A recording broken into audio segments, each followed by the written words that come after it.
TPI के अंदर हो, अगर थर्ड पार्टी के अंदर भी आप काम कर रहे हो तो वहाँ पे भी आपसे सवाल जवाब होगा। दूसरी चीज़, मैं 2 दिन से थोड़ा सा टेंशन से इस वजह से हूँ काफ़ी, क्योंकि यहाँ से 2 लड़कों को हमने भेजा। लास्ट जो हमने विकास और मुस्तकीम 2 बच्चे यहाँ से गए, अच्छे जगह पे हैं फ़िलहाल, तो उनको कोई प्रॉब्लम था नहीं। लेकिन अब प्रॉब्लम कब स्टार्ट होता है? 2 दिन तो ठीक लगेगा, पहला स्टार्टिंग में 2 दिन तो इन्वायरमेंट को समझने में चला जाता है कि एक्चुअल वर्क क्या हो रहा है, मुझे क्या देखना होगा, यहाँ पे परमिट कैसे होता है, टीवीटी कैसे देना होता है। उसके बाद से क्लाइंट आपसे ऑब्जर्वेशन मांगेगा तो फिर वो भी हमको आउटपुट निकाल के देना होता है। कंपनी आपसे यही तो उम्मीद रखती है। बाई चांस कभी कभी ऐसा होता है कि जब हम लोग अपनी बात बताऊँ मैं, तो जब हम लोग स्टार्टिंग में कहीं गए थे तो एक्चुअली क्या है कि हमारा पर्पज़ होता है सीखने का, लर्न। हम कहीं भी जाते हैं तो एक एम बनाओ कि मुझे यहाँ सीखना है, मुझे दूसरों की बात नहीं देखनी है कि कौन क्या बोल रहा है। जब आप ये चीज़ें देखोगे, अगर मैं ही सोचने लगूँ कि इतने लोग में कुछ होंगे कि जो हमारी बुराई करते होंगे, अगर मैं ऐसा थिंकिंग करूँ तो मुझे नहीं लग रहा है कि मैं यहाँ पे खड़ा होकर बढ़ा पाऊँगा। ऐसा कभी नहीं हो पाएगा। अगर मैं सोचने लगूँ कि मेरे बारे में उसका क्या ओपिनियन है, उसका क्या ओपिनियन है, तो मुझे नहीं लग रहा है कि मैं यहाँ खड़ा होकर पढ़ा पाऊँगा। चाहे कोई भी बंदा अगर यहाँ खड़ा कर दे और अगला आदमी समझ रहा है कि नहीं वो उसका ओपिनियन उसके बारे में ठीक ठाक नहीं है, तो यहाँ पे आने के बाद से उसकी बोलती नहीं भी निकलेगी। तो सिंपल सी चीज़ होती है ये कि प्लांट के अंदर आपको बहुत सारे लोग मिलेंगे। मैं कई बार बात बोलता हूँ कि प्लांट के अंदर हर एक प्रकार के लोग मिलते हैं। आपको अच्छे भी मिलेंगे, ख़राब भी मिलेंगे, बहुत अच्छा भी मिलेगा और बहुत ख़राब भी मिलेगा। मतलब दोनों चीज़ें मिल जाएंगी, अच्छा भी मिलेगा, बहुत अच्छा भी मिलेगा, बुरा भी मिलेगा और बहुत बुरा भी मिलेगा। लेकिन उनसे लड़ाई करना, झगड़ा करना, ये तो हमको प्रोफेशन में नहीं सिखाया जाता है। सेफ्टी एक्चुअली क्या है? आपका कम्युनिकेशन ही बताएगा कि आप किस प्रवृत्ति के इंसान हो। आपके अंदर वायलेंट ज़्यादा है कि आपके अंदर प्रेम की भावना ज़्यादा है, ये आपकी आवाज़ ही बता देती है। अब सवाल नंबर दूसरा कि बंदे साइड पे जाएंगे, अगर मान लो कि मैं एक सेफ्टी वाला हूँ और मेरे सामने अगर 4 बंदे हैं, तो लग रहा है कि यार वो जो चैन ब्लॉक खींच रहे हैं उसमें 2 आदमी मिसिंग है, उसमें 2 आदमी और चाहिए मुझे खिंचवाने के लिए। लेकिन एट ए टाइम में मेरे को लग रहा है कि नहीं, यहाँ पे आदमी अवेलेबल नहीं है। तो मैं अगर सेफ्टी वाला हूँ तो मेरा ये काम बनता है या तो उन्हें वहाँ ब्रेक करवा दें, अगर ब्रेक करवाने के चांसेस नहीं बन रहे, क्योंकि मटेरियल को हम ज़्यादा देर तक सस्पेंड रोड में छोड़ नहीं सकते हैं। ऐसा हो सकता है क्या कि तुम मटेरियल को लटकाए हुए हो, मुंडी पे लिए हो कुछ मटेरियल, और उसके बाद से कुछ बंदे आ गए और बोले तुमसे बात करने लगे, तो क्या तुम लेके खड़ा होकर बात तो नहीं कर सकते उनसे ना? तुम्हें या तो सामान रखना होगा या तो उनसे बोलना होगा कि भाई थोड़ा हेल्प करवा दो, मेरे को नीचे करवा दो इसको। ये करवाते हैं ना। अब मुझे अगर दिख रहा है कि कहीं सस्पेंडेड लोड है और वहाँ पे बंदे की कमी, अगर मैं खड़ा हूँ वहाँ पे, तो मेरी रिस्पॉन्सिबिलिटी है कि उस बंदे को कुछ ना हो, भले मेरा हाथ उसमें लग जाए। तो कभी कभी ऐसा होगा कि हम भी चैन ब्लॉक लेके खींच देते थे। तो कभी ये नहीं मैं सोचता था इस बात को कि मेरा लेवल इससे कम हो जाएगा। इससे लेवल नहीं कम होता है आपका लेवल कम होगा कि ये बात बोलने से कि मेरा लेवल कम होगा। ये जब बोलोगे तुम, तब तुम्हारा लेवल कम हो जाएगा। मैं अगर बोल नहीं रहा हूँ तो मेरा लेवल वैसा ही है। मैं किसी के लिए अच्छा कर रहा हूँ तो एनी टाइम अच्छा ही रहूँगा, किसी के लिए बुरा करूँगा तो बुरा बन जाऊँगा। लेकिन मैं अपने मन से कैसे डिसाइड कर लूँ कि नहीं ये काम बुरा है, ये काम ख़राब है, ये काम अच्छा नहीं है? ये अपने मन से तो डिसाइड नहीं कर सकता हूँ ना। एक गुरु ही तो बताता है कि तुमको ये काम ख़राब है, ये काम अच्छा है, ये गलत है, इधर मत जाओ। और जो गार्जियन बोलता है कि ये काम गलत है, तो एक्चुअली हर एक बंदा वही काम करता है, तो वहाँ पे गलत नहीं लगता है। हम जब स्टार्टिंग में बोलते हैं कि देखो, जब तुम पढ़ते हो, जब तुमने यहाँ स्टार्ट किया जर्नी अपना, तो उस टाइम में तुम्हें 2-4 चीज़ों को कंफर्म याद करना होगा। मैंने 10 पॉइंट ऐसे बनाए हुए हैं कि उसमें से आपको कम से कम 10 पॉइंट हमेशा के लिए याद करके इस दिमाग के अंदर डाल लो। क्योंकि जब भी आप स्टार्टअप में कहीं जाओगे तो 3-4 सवाल आपसे पूछा जाएगा, और जब होगा ऐसा और आप नहीं बता पाए तो सारी आपकी पढ़ाई व्यर्थ हो जाएगी। और हमारा जो पढ़ा है ना, इतना समय जो हमने बर्बाद किया हुआ है, तो उसका भी कोई फ़ायदा हमें ज़्यादा मिलेगा नहीं। तो प्लांट के अंदर अगर मान लो सरिया है, मैं कई बार बताया हूँ, मेरे साथ ऐसा इंसिडेंट हुआ कि एक सरिये की वजह से एक आदमी का हाथ छिद जाता है। हम लोग के प्लांट में जब सिविल का वर्क ज़्यादा होता है तो उसमें फाउंडेशन जब बनाए जाते हैं तो उसके ऊपर सरिया छोड़ दिया जाता है, क्योंकि उसके ऊपर फिर से ढलैया होने वाली होती है। घर में भी देखोगे, छत जब बनता है तो उसके ऊपर कई सरिया छोड़ दिया जाता है। तो सरिया ऊपर निकला हुआ है, मतलब कोई आजू बाजू में चलेगा तो उसके हाथ में लगने के चांसेस बहुत काफ़ी होते हैं, क्योंकि वो तो शार्प नोकीला धार होता है, कहीं भी हाथ में लग जाएगा तो ब्लडिंग स्टार्ट हो जाएगी। तो अगर आपको ये, क्योंकि संडे के दिन में ज़्यादा वर्कर नहीं होते हैं, कुछ ही वर्कर आते हैं, क्योंकि ज़्यादा वर्कर का उस दिन काम नहीं रहता है, उस दिन कुछ पॉइंट ले लिया जाता है। मतलब 100 बंदे हैं तो उसमें से हम 20-25 आदमी को बुला लेंगे और उनसे वही काम करवाएंगे जो मुझे अर्जेंट है, कल को मुझे आउटपुट निकाल के देना होता है। तो उस टाइम कम ड्यूरेशन के अंदर और कम बंदे होते हैं और उसमें मुझे सारा मेंटेन करके चलना होता है। अब बंदे बोले कि भाई कोई नहीं है, तो जो कैप जो सरिया से नीचे गिर गया हुआ है उसको उठा लो तुम लोग और उसको उस सरिया में पहना दो, बस इतना वर्क था। और वो भी पूरा दिन भर का तो वर्क नहीं था, वो था कुछ टाइम के लिए।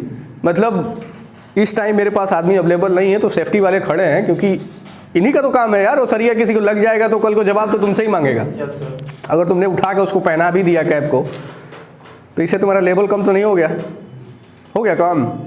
अगर मैं उठा के उसको लगा दिया हूँ, इससे मेरे अंदर ये भी होगा कि भाई हम तो ऐसा काम करें तो मुझे फ़ख्र होगा कि हमने एक आदमी का जान तो बचा लिया। हमने वो कैप लगा दिया, मतलब एक आदमी को हमने बचा लिया। अगर तुमको ये लग रहा है कि वो कैप लगाना मेरे लिए मेरा लेवल का वर्क नहीं है, तो फिर इसका मतलब आपके लिए सेफ्टी कोई लेवल का काम नहीं होगा। सेफ्टी में कभी ये थिंकिंग नहीं होना चाहिए कि मेरा ही जाओगे तो एक ही दिन में कोई पीएम तो बनेगा नहीं। अब प्रधानमंत्री जी से मिल लो तुम, उनका स्ट्रगल देखो। ऐसा होता तो भाई एक ही दिन हम भी चाय बनाना शुरू करते और अगले दिन प्रधानमंत्री हो जाते कि नहीं? उस बंदे का स्ट्रगल को नहीं देखता है, उसने जो अपनी ज़िंदगी बिताई है, इतना मेहनत किया, तब उस मुकाम पे जाके वो खड़ा है। आप उसकी बुराई भले करो, हाँ उसके कुछ पक्ष हैं जो कि बुराई करेंगे, कुछ उसके निगेटिव सेंस हैं जो कि हमें मजबूर करेंगे कि बोलो, लेकिन उसकी अच्छाइयों भी तो देखो। हर इंसान की केवल बुराई नहीं देखी जाती है, उसकी अच्छाई भी देखा जाता है। अब इतना टाइम तुम इन्वेस्ट करो और तुम उस लेवल पर चले जाओ, तुमसे कोई पूछे कि तुम तो स्टार्टिंग में मुर्गा काटते थे, तो वो मुर्गा पहले काटते थे ना, अभी थोड़े काट रहा हूँ, अभी तो लोगों का गला काटता हूँ मैं ऐसे बोलूँगा ना। तब ये मुझे समझ में नहीं आती है कि लोग जो इसकी बुराइयाँ कर रहे हो, आप पास्ट छोड़ो ना उसका, आप प्रेजेंट देखो उसका कि कर क्या रहा है वो। हम लोग अपनी लाइफ में बहुत स्ट्रगल किए, इसमें से बहुत सारे लोग ऐसे होंगे जिनका आर्थिक स्थिति सही नहीं होगा, उनके घर वाले कुछ ऐसा काम करते होंगे जिसकी वजह से उनको 2-4 पैसे का इनकम है, और उसी वजह से वो चाहते हैं कि मेरा जो लड़का है मैं उसको अच्छा इंसान देखना चाहता हूँ। तो बेहतर तो आप वो देखना चाहते हैं। तो मेरा सीधा मुद्दा ये था कि स्टार्टअप कभी भी बहुत डिस्टर्बेंस देता है, चाहे वो कोई नौकरी हो, चाहे वो कोई आपका बिजनेस हो, चाहे आप किसी प्रकार का कोई स्टार्टअप कर रहे हो, कोई अच्छा काम नया कर रहे हो। उसमें शुरुआत में आपको डिमोलाइज करने वाले भी बंदे मिलेंगे, कुछ आपको प्रोत्साहन भी करेंगे, कुछ आपका सपोर्ट भी करेंगे और कुछ आपका सपोर्ट खींचेंगे भी। तो इसका ये मतलब नहीं है कि जो सपोर्ट खींच रहा है मैं उसी की केवल ध्यान दूँ, जो मेरा सपोर्ट कर रहा है उसका मैं ध्यान ना दूँ। हम लोग यहाँ पे हैं इस लेवल पे, स्टार्टअप में हर एक आदमी को इसी दौर से गुजरना होगा। क्यों? हम भी तो सेफ्टी किए, हम भी तो स्टार्टअप किए, हम तो 5000 से सैलरी स्टार्ट किए। और स्टार्टअप में क्या मिलता है? कुछ नहीं। आपको जो टाइमिंग दिया जाती है, एक्चुअली देखो साइट पे तुम्हें 10 घंटा 12 घंटे का जो ड्यूटी है वही सबसे बड़ी चीज़ है। तुम इतना समय स्पेंड कर रहे हो, ये बस जांचने के लिए होता है कि क्या इतना समय तक तुम अपने आप को कंट्रोल में रख सकते हो कि नहीं। तुम 10 घंटा 12 घंटा हो और तुम देख रहे हो कि मेरी वजह से ये काम चल रहा है, तो तुम्हारी रिस्पॉन्सिबिलिटी बनती है वो कि अगर बंदा एक भी यहाँ पे है तो मुझे रुकना पड़ेगा। तुम कभी भी, जो बंदा ये देखेगा कि मेरे को 100 रुपये मिल रहा है और मैं 100 रुपये का काम करूँगा, तो वो ज़िंदगी में कभी तरक्की नहीं कर पाएगा, वो कभी नहीं कर पाएगा। मुझे 100 रुपये अगर मिल रहा है, मैं 1000 रुपये का काम करके दूंगा, उसी बंदे का तरक्की जल्दी होगा। पेंचर बनवाने जाते हो लो ना, बहुत ऐसे मिस्त्री हैं जो कि तुम्हारा ध्यान इधर गया कि एक पेंचर और ठोक देगा वो, और तुम्हारा पता चलेगा कि भाई यहाँ तो एक ही पेंचर था, 2 ठो आ गया। तो वो उनका एक टेक्निक है, उससे वो क्या कर सकते हैं, तुमसे लूट लेगा, लेकिन भरेगा कहाँ वो? ज़िंदगी भर वही तो काम करना है उसको। लेकिन जिसके पास पर डे आ रहा है 10 ठो 20 ठो कस्टमर आ रहा है, वो कितना पेंचर मारेगा एक्स्ट्रा? उबार पाएगा एक्स्ट्रा? उसको टेंशन नहीं भाई किसको बना के बंदा खड़ा हुआ है, इसको जल्दी बनाना है हमको। तो जिसके पास काम नहीं है वो तुम्हारा सेकंड पेंचर बनाएगा, वही एक नया होल बना तैयार कर देगा।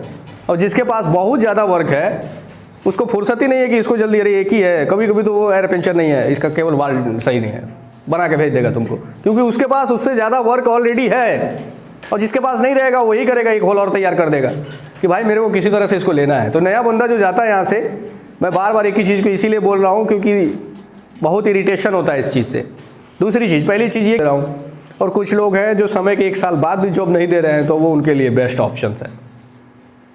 तो कुछ लड़के जाने के बाद सर सैलरी नहीं मिलेगा तो कौन देगा? ये बताओ, एक सिंगल तो भेजा नहीं किसी को।